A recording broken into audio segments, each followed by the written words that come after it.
5 seconds.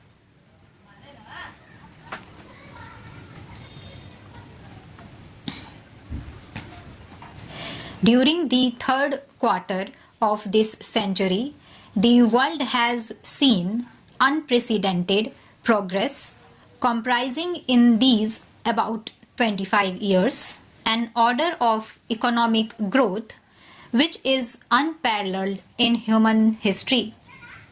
And yet, around the close of this quarter century, more specifically over the last 8 months or so, the world has also been engulfed by numerous problems.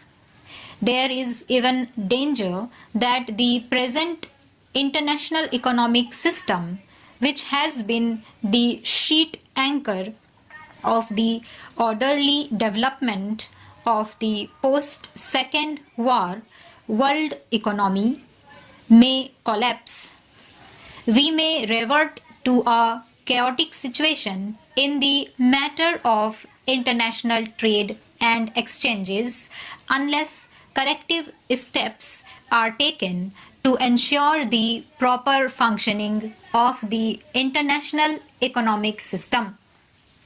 It is therefore most timely that international financial experts from both developed and underdeveloped countries, from countries with a persistent balance of payment surplus as well as with chronic balance of payments problems, from countries on the threshold of development and from those struggling to break out of the vicious cycle of poverty, low savings, and low investment and consequent low income, have gathered here today to discuss the problems of the world economy in this crucial period of human history.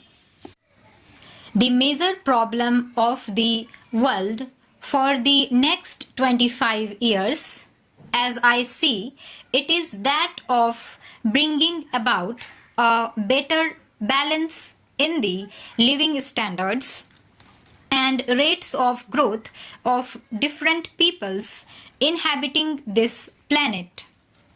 As I stated earlier, the world has been unprecedented growth over the last 25 years, an order of growth which perhaps the world has not seen in a couple of centuries preceding this quarter century, or even perhaps over 1,000 years preceding the last couple of centuries. Nonetheless, this growth has occurred only in certain parts of the world and has left behind vast sections of the human race living in conditions prevailing in the Middle Ages or even worse.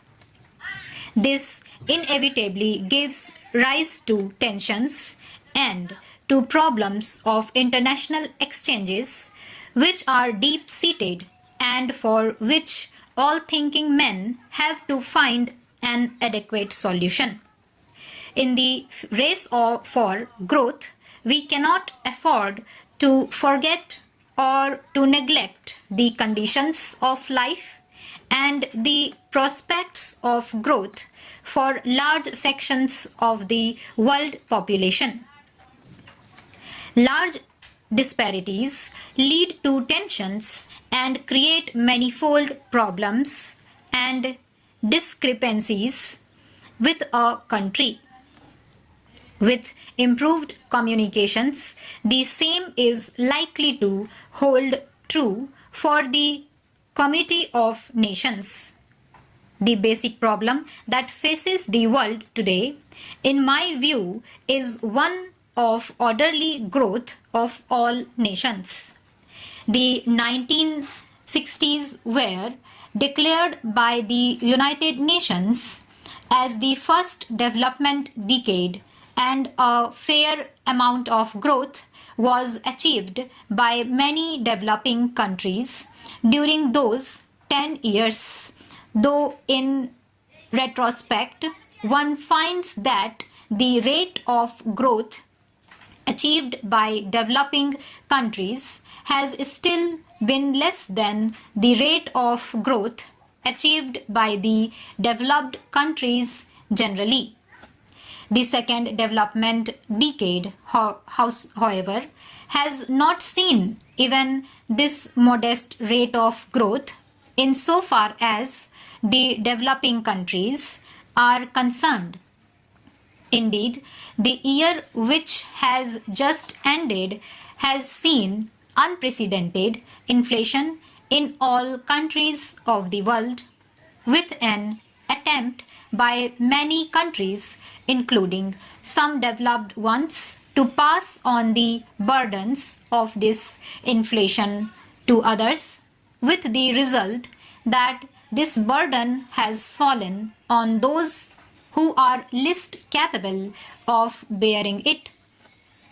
There has also been a cooling of the spirit of cooperation and international assistance, which has characterized the previous decade.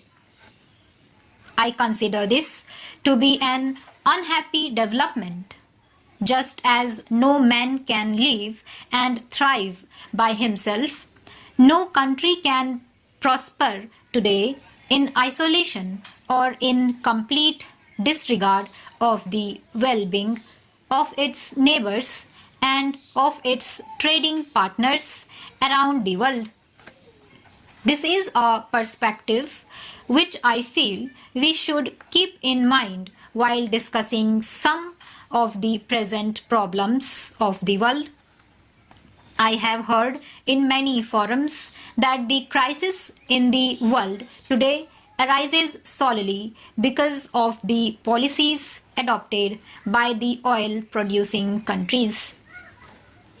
The sudden and sharp increase in oil prices has undoubtedly created certain problems for which there is need for appropriate solutions for the problems of transition and adjustment.